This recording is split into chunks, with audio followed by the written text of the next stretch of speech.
diputado Pedro Ávila Nevares, del Grupo Parlamentario del PRI, para presentar iniciativa con proyecto de decreto que reforma los artículos 28 de la Constitución Política de los Estados Unidos Mexicanos y 7º de la Ley Federal de Competencia Económica.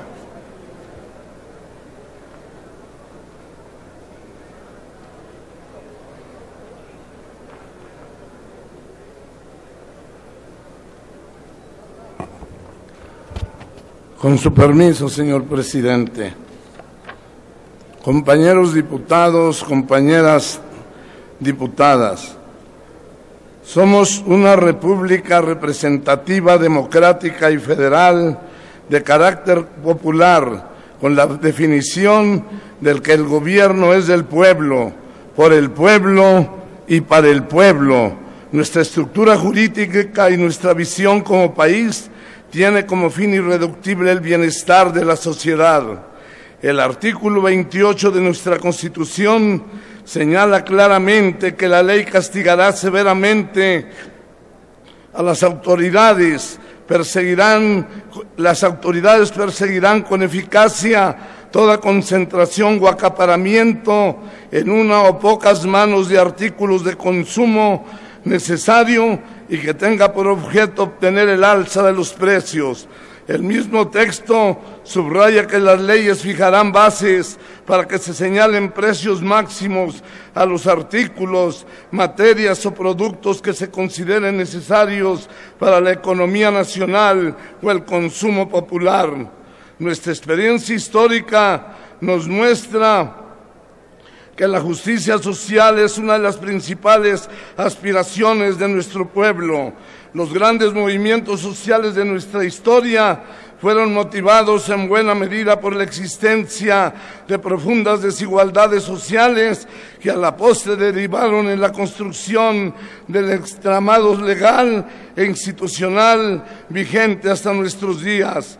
Debemos recordar que en tiempos de la Revolución Mexicana, el general Francisco Villa en Chihuahua, en Zacatecas, en Durango y en Coahuila, colgaba a los hambreadores del pueblo del palo más alto de la plaza pública. Eso se debería hacer en la actualidad con todos aquellos que, olvidándose que son servidores públicos, cada mes o cada 2 meses aumentan los precios a los artículos de primera necesidad.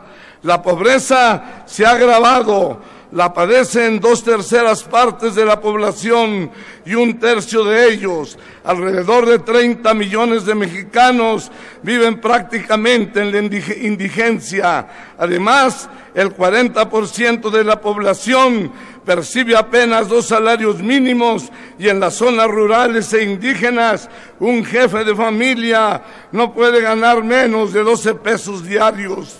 En México, hablar de desarrollo social es hablar de una asignatura fracasada, aunque los representantes de la derecha digan lo contrario.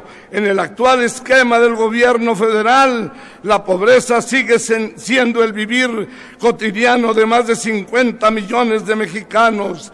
Es una vergüenza que México aporte más nuevos pobres que toda América Latina. La canasta básica se le ha subido al pueblo.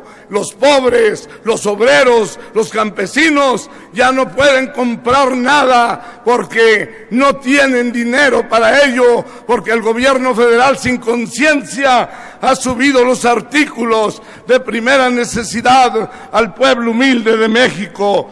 Estamos al borde de un estallamiento social y los señores de la derecha que dirigen el gobierno federal no lo entiendan hasta que a un siglo de la revolución vean que el pueblo pulula por las montañas y los valles de México con el 30-30 vengador para obtener algo de justicia para ellos y para su pueblo. Le pedimos concluir, diputado.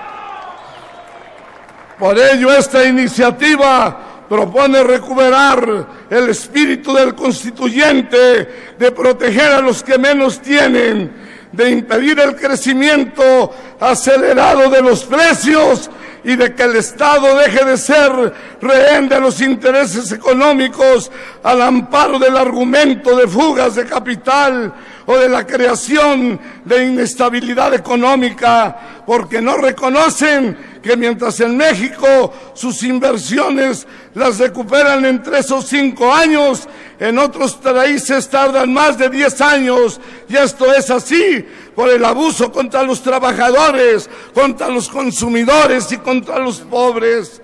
Por estas consideraciones, y atendiendo a la representación popular depositada en esta Cámara de Diputados, someto a la consideración de esta Asamblea este proyecto de decreto.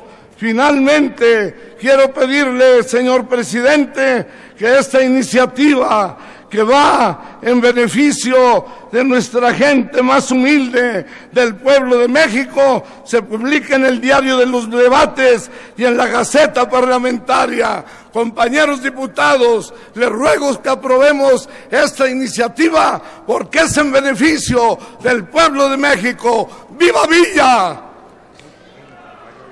Como lo solicita, insértese en el Diario de los Debates y en la Gaceta Parlamentaria.